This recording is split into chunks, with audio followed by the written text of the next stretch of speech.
Ferdy Sambo, mantan Jenderal Bintang 2 pembunuh sang ajudan Brigadir Yosua, selangkah lagi akan menjadi terpidana, bersiap menanti vonis hakim. Narasi teror terhadap putusan hakim menyeruak jelang sidang vonis. Mampukah majelis hakim memutus perkara seadil-adilnya? Saya, Niluh Puspa, mencari jawabnya.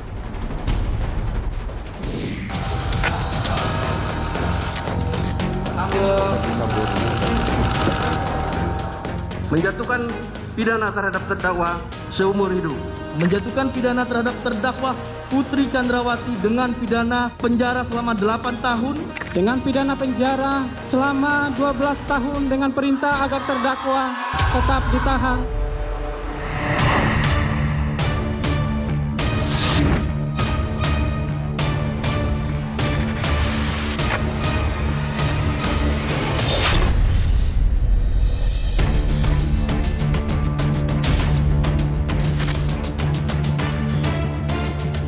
Harapan keadilan masih ada walaupun hanya setitik saja. Kamu datang sama mama. Mama nggak bisa berbuat apa-apa, sayang. Karenanya saya tidak boleh berhenti menantikan keadilan.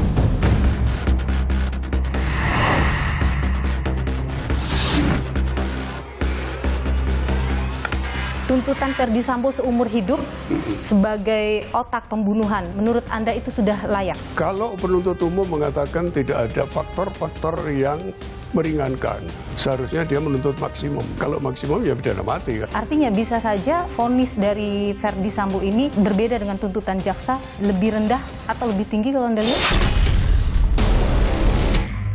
Saudara, selangkah lagi vonis terhadap Ferdy Sambo dan kawan-kawan dibacakan. Setelah melalui persidangan yang panjang selama 4 bulan, kini saatnya mendengar keputusan Hakim Pengadilan Negeri Jakarta Selatan. Pembacaan duplik atau jawaban atas replik jaksa penuntut umum oleh masing-masing pengacara sudah dilakukan pada pekan lalu. Dan itu menjadi momen terakhir bagi para terdakwa untuk memberikan pembelaan atas dirinya. Namun alih-alih menyampaikan pembelaan, duplik yang dibacakan oleh pengacara Ferdy Sambo justru terkesan menyudutkan jaksa penuntut umum. Bahwa replik tersebut tampaknya lahir semata-mata dari rasa frustasi penuntut umum karena semua dalil tuntutannya terbantahkan, dan sialnya lagi di saat bersamaan tidak mempunyai bukti dan dalil yang cukup untuk menutupinya. Sementara itu, Roni Talapesi, pengacara Richard Eliezer, dalam dupliknya meminta majelis hakim untuk mengesampingkan replik dari jaksa penuntut umum. Dalil-dalil yang dikemukakan oleh penuntut umum dalam replik haruslah dikesampingkan karena tidak berdasarkan hukum dan tidak memiliki argumentasi yuridis yang kuat. Namun saudara, mantan jaksa senior Jasman Panjaitan menyampaikan ada peluang hakim akan memberikan vonis yang berbeda dengan tuntutan jaksa. Bisa lebih tinggi atau lebih rendah. Tuntutan jaksa masuk, dibebaskan oleh hakim bisa. Sering terjadi. Bisa. Namun ada nanti, itu juga nanti akan dibahas lagi. Misalnya katakanlah, Eliezer 12 tahun. Ternyata oleh hakim menjatuhkan hukuman percobaan misalnya, ya ini nanti akan dilaporkan kepada pimpinan, mohon petunjuk. Menurut matematikanya, normanya, aturan yang berlaku, jaksa itu harus banding. Hakim bahkan melakukan sidang di TKP. Para hakim mendatangi TKP pembunuhan Brigadir Yosua. Kala itu saudara, Hakim Wahyu Imam Santoso menyebut bahwa kunjungannya kedua rumah Ferdy Sambo itu hanya peninjauan. Namun, apakah kemudian ini menjadi bagian dari proses hakim untuk meyakinkan dirinya dan juga mendapat kesimpulan atas kasus ini? Lalu saudara, bagaimana seorang hakim meyakinkan dirinya dapat memberikan putusan yang seadil-adilnya dalam suatu perkara? Saya akan berbincang saudara bersama mantan Hakim Agung Joko Sarwoko. Ia adalah hakim yang sudah malang melintang menangani kasus-kasus besar di tanah air.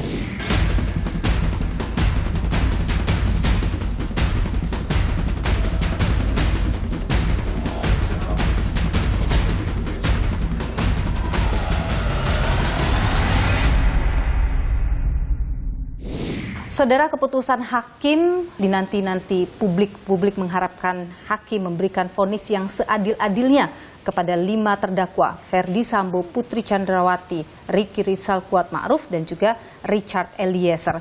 Dan saudara, yang juga paling diharapkan publik adalah keputusan nanti tidak terpengaruh oleh isu apapun yang muncul di luaran sana.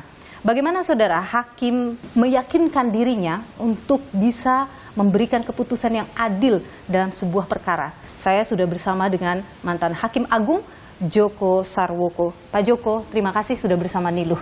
Ya, sama-sama. Ya. Pak Joko, Anda menangani banyak kasus besar. Sebut saja dalam kasus Munir, Anda waktu itu memutus Polikarpus. Polikarpus, ya. Anda juga menangani kasus Antasari Azhar. Antasari, tingkat PK, ya. Tingkat PK, betul. Kemudian juga di kasus Marsina, itu juga pernah Anda tangani, betul? Di pengadilan Surabaya waktu Surabaya, itu. Betul. Tahun 90-an. Ya. Itu adalah kasus-kasus yang menyita perhatian publik. Betul, ya. Tekanannya tentu besar. Bagaimana meyakinkan diri, bisa Anda ceritakan, untuk memberi vonis yang tepat waktu itu? Memang di dalam pemeriksaan suatu kasus perkara itu hakim dalam posisi yang harus netral, kan? Harus netral. Dalam arti kata bahwa ketika mulai memeriksa perkaranya itu modalnya adalah berkas perkara. Yaitu setelah dipelajari semua, kemudian dikonfirmasi melalui proses persidangan. Terkait dengan pembuktian, nanti hukum pembuktian ini yang paling krusial nih. Kemungkinan-kemungkinan itu memang bisa terjadi adanya tekanan dari publik, pendapat publik, dan ataupun tekanan-tekanan lain. Faktor-faktor di luar lah, artinya faktor luar. Bisa misalnya ada permintaan dari lembaga, dan kemudian lembaga itu melalui puncaknya lembaga peradilan misalnya, baru turun ke bawah misalnya. Itu mungkin terjadi, tapi menurut pengalaman saya tidak pernah terpengaruh itu. Saya artinya begitu selesai memeriksa perkara itu, saya sudah ada gambaran, saya sudah ada keyakinan. Jadi begitu ini terbukti. Sidang itu di akhir, kemudian kan kita tutup, memberi kesempatan pada jaksa untuk bacaan tuntutan, waktu 2 minggu. Nah, sebelum 2 minggu ini kita selesai itu, kita sudah punya catatan-catatan penting. Artinya sebelum tuntutan hakim itu sudah punya keyakinan? Sudah punya. Karena dia meriksa saksi semuanya, meriksa verifikasi alat-alat bukti semuanya. Jadi waktu Anda memutus kasus-kasus tersebut, meskipun itu jadi sorotan publik, Anda tidak merasa tertekan oleh Saya tidak peduli, saya. Kalau melihat di kasus Ferdi Sambo yang berjalan kurang lebih 4 bulan persidangannya ini, Pak Joko, cara mereka memimpin persidangan kala itu, memeriksa saksi, Anda melihat hakim ini sudah cukup yakin atau masih ragu-ragu? Terhadap hal-hal tertentu, misalnya kan kita bisa membaca pada saat pemeriksaan saksi. Ada kemarahan yang muncul, ada suara nada yang begitu tinggi. Ada yang nada tinggi. Jawaban saudara berubah-ubah. Ada apa? Seberapa sering saudara Ferdi Sambo tinggal di Saguling? Nanti kami panggil saksi-saksi lain, kalau keterangan saudara berubah, saya perintahkan jaksa penuntut umum untuk proses saudara. Kemudian ancaman yang dikeluarkan. Sebelum kamu memberikan keterangan, saya sudah tahu begitu bahwa kamu tidak benar. Itu sebenarnya tidak boleh. Masa depan anak-anakmu untuk nutupin ini semua. Sampai hari ini kamu masih mencoba nutupin. Seolah-olah saya percaya dengan cerita kamu. Dari tadi saya diemin aja cerita kamu. Saya tahu kapan kamu bohong, kapan enggak. Sebenarnya kan tidak boleh hakim memberikan kesimpulan. Tidak boleh seperti itu. Tidak boleh. Mungkin maksudnya dia ingin merubah sikapnya, tapi tidak, caranya mestinya tidak begitu. Kalau saya dulu, saya kejar pertanyaan terus. Dia belum jawab, sudah saya kejar lagi. Akhirnya dapat itu yang saya perlukan. Ada juga bahasa hakim, saya tidak butuh pengakuan Anda. Saya selalu katakan, saya tidak membutuhkan pengakuan.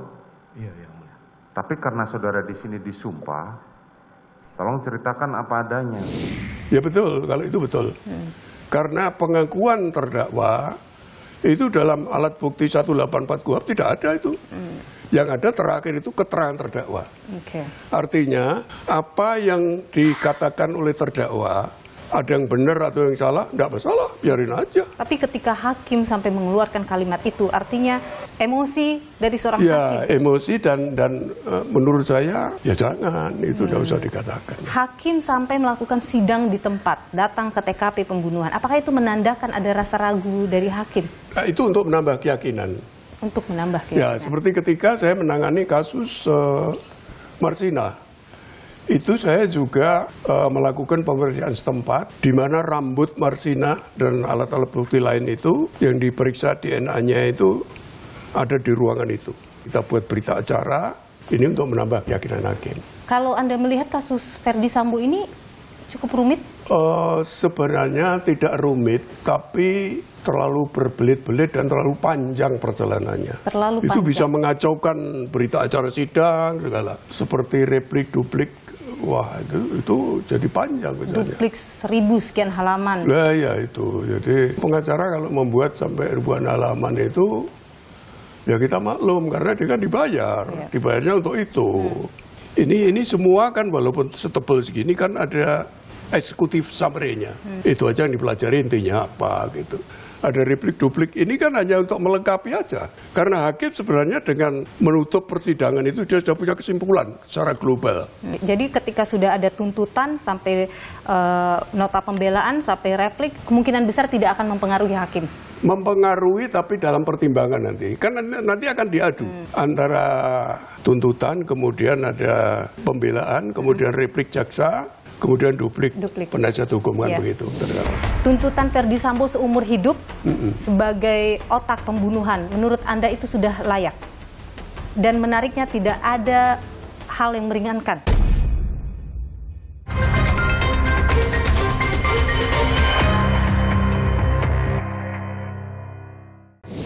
Pidana terhadap terdakwa seumur hidup.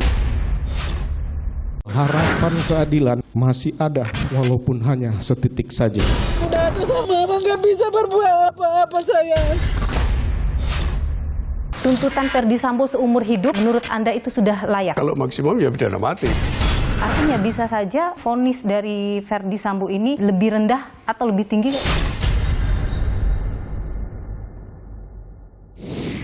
Tuntutan Ferdi Sambo seumur hidup sebagai otak pembunuhan, menurut Anda itu sudah layak? Dan menariknya tidak ada hal yang meringankan. Kalau penuntut umum mengatakan tidak ada faktor-faktor yang meringankan, seharusnya dia menuntut maksimum. Kalau maksimum ya pidana mati kan, 340 itu. Apa yang menurut Anda bisa memberatkan sampai bisa divonis? Begini, kalau ada perbedaan antara fakta-fakta hukum yang diungkapkan oleh penuntut umum dengan berita acara persidangan yang diperoleh oleh majelis hakim ketika memeriksa itu, maka hakim harus menggunakan berita acara persidangan. Artinya bisa saja mungkin vonis dari Ferdi Sambo ini berbeda dengan tuntutan jaksa, lebih rendah atau lebih tinggi kalau Anda lihat? Bisa karena hakim punya diskresi untuk menentukan itu. Ketika ada hal-hal yang meringankan, artinya vonis Ferdi Sambo bisa di bawah seumur hidup. Bisa jadi begitu. Tapi juga sebaliknya bisa pidana mati. Bagaimana dengan 3 terdakwa yang didakwa dengan 340 tapi dituntutnya 8 tahun penjara, Putri, Riki, dan Kuat? Apakah hal itu akan membuat hakim jadi terpengaruh begitu dengan hal tersebut? Saya kira tidak, karena hakim harus punya pendapat sendiri. Kemudian putusan hakim ini selain harus sesuai dengan legal justice, juga dengan harus social justice. Itu artinya harus mendengarkan kehendak publik itu bagaimana sebenarnya, kan begitu. Menurut Anda, mungkinkah Putri Chandrawati, Riki Rizal, dan Kuat Ma'ruf ini bisa divonis oleh hakim jauh lebih tinggi dari tuntutan 8 tahun itu? Menurut saya bisa, karena kalau kita melihat struktur peristiwa pidana itu kan menurut terdakwa sendiri, para terdakwa itu kan bermula dari Magelang kan. Dengan sendirinya kalau mereka sendiri mengatakan begitu, kita lihat mengapa terjadi peristiwa pidana itu, titik awalnya itu dari mana. Kita runtut. Nah kan itu akhirnya kan dari Putri dan dari Kuat Ma'ruf. Sedangkan Riki Rizal kan memang mengawal dari Magelang ke Jakarta. Jadi sudah tahu, sudah ada perencanaan dari situ, sudah kelihatan. Semuanya 8 tahun semua ya itu, tiga-tiganya. Tiga-tiganya 8 tahun. Nah, istilah Jawanya jomplang. Jomplang itu artinya tidak seimbang. Ya. Harusnya kalau menurut KUHP itu pasal 55 itu hampir sama hukumannya. Harusnya. Dengan Ferdi Sambo? Harusnya ya. Tidak boleh terlalu jauh? Tidak boleh terlalu jauh mestinya. Itu yang jadi masalah ya. Satu lagi adalah Richard Eliezer. Ia adalah eksekutor. Ya. Dan dia disematkan justice kolaborator oleh LPSK karena membuka terang kasus ini. Ya. Dia kemudian dituntut 12 tahun penjara. Jauh juga. Ya, kalau disandingkan dengan tuntutan Putri, Kuatma'ruf dan Ricky Rizal, itu seharusnya Eliezer ini ya sama, paling tidak sama lah. Sama-sama jangan lebih 8 berat, tahun jangan misalnya. lebih berat ya. Tapi kalau alasan jaksa bahwa dialah yang melakukan penembakan, artinya dia menjadi eksekutor. Ya, dia eksekutor. Jadi posisi Barada Eliezer ini memang agak sulit. Jadi sebenarnya Eliezer ini sebagai alat sebenarnya. Ya. Tapi dia merupakan perbuatan yang secara langsung itu ada kaitannya dengan terbunuhnya si Yosua ya. Mudah-mudahan ya nanti bisa dipertimbangkan oleh hakim ya. Ketika ada terdakwa lain yang kemudian hanya 8 tahun, Itu harus dinaikkan. Mereka yang dinaikkan Ya. atau Eliezer diturunkan? Nah, kalau menurut saya lebih baik di bawahnya. Oke, pertimbangan. Tapi yang 3 ini karena dia ikut merencanakan kok. Jangan di bawah 10 tahun. Jangan di bawah 10 tahun menurut saya ya. Karena dia ikut merencanakan, artinya dia tahu ada rencana itu, dan dia walaupun satu menolak ketika disuruh menembak. Yang terbaru ini ada beberapa lembaga yang kemudian memberikan solidaritas ya terhadap Eliezer dengan memberikan dokumen amicus curiae Ya. agar kemudian hukuman Eliezer itu bisa lebih ringan. Seberapa besar dokumen ini itu akan bisa mengaruhi hakim? Ya, tidak ada salahnya hakim memperhatikan itu ya. Dan mempertimbangkannya. Kalau andai kata tidak diperhatikan oleh hakim pengadilan tingkat pertama, ajukan terus sampai tingkat kasasi. Amicus curiae ini bisa Ya, dibawa? amicus curiae terus ikut dalam proses perkara itu. Barangkali nanti ada hakim yang lebih memiliki kebijaksanaan yang tinggi, mungkin bisa mempengaruhi dan dikabulkan ya. Karena antara hakim tingkat pertama dan tingkat kasasi itu, kalau tingkat kasasi kan lebih terbuka pikirannya, harus broad minded ya. Kasus pembunuhannya sendiri banyak sekali isu-isu yang mengiringi proses peradilan terhadap Verdi Sambo. Apakah hal seperti itu memang rentan terjadi pada hakim? Untuk kasus ini saya kira memang rentan. Pertama, si Sambo itu kan anak buahnya banyak. Bahkan mungkin di antara penyidik yang melakukan proses penyidikan ini pun mungkin ada anak buahnya Sambo. Jadi dia tahu liku-likunya dia. Kemudian Sambo kan uangnya banyak. Nah, kemudian anak buahnya ini saya kira ada pion-pion yang memang berupaya bagaimana supaya bisa diringankan hukumannya. Nah, hal seperti ini sebenarnya kan merugikan pada lembaga kepolisian sendiri. Nah, mudah-mudahan ya tidak ada itu, tapi itu tetap jadi ada keraguan. tantangan besar bagi Ya, bagi hakim. dan juga bagi peradilan kita. Betul, kalau Anda betul, lihat. ya. Mudah-mudahan mereka tahan terhadap goncangan kalau memang betul ada itu. Itu misalnya ada panitera pengganti atau siapa yang jadi pintu masuk misalnya dari orang-orang yang ngaku disuruh oleh Sambo atau orang lain, mungkin yang ngurus orang lain bukan atas nama Sambo, bisa itu. Artinya banyak sekali sebenarnya celah. Ya, bisa celah. Ya. Dan disinilah integritas hakim diuji. Ya, kalau tidak bisa orangnya melalui anaknya, keluarganya. Artinya bahwa tekanan pada hakim dari berbagai pihak itu sangat nyata ada. Nyata ada. Oke, tapi ya. Anda sepakat kalau dibilang kasus Verdi Sambo ini adalah ujian sistem peradilan Indonesia? Menurut saya enggak, karena begini, sistem peradilan pidana itu kan sudah mengalami ujian. Selama hakim itu masih duduk di tengah dan memutus perkaranya sesuai dengan sumbernya, yaitu berkas perkara dan berita acara persidangan yang diperoleh saat proses itu, saya kira tidak usah takut. Kalau mau dibebaskan, kalau memang tidak terbukti dibebaskan, kalau terbukti dihukum. Ya kalau memang memungkinkan dihukum maksimum, kan begitu. Yang penting dia bersih. Yakin dan semua berlandas pada kejujuran dan fakta itu ya betul. yang ada dalam persidangan. Ya, sebab kalau yang diajukan dalam tuntutan jaksa atau pledoi dari penasihat hukum itu pasti sesuai dengan versi dia. Ada 3 muara di sini. Ini 3 muara ini nanti semuanya ketemu dalam putusan, kan begitu. Tapi Anda yakin pada 3 hakim yang menangani kasus Verdi Sambo, Pak Joko?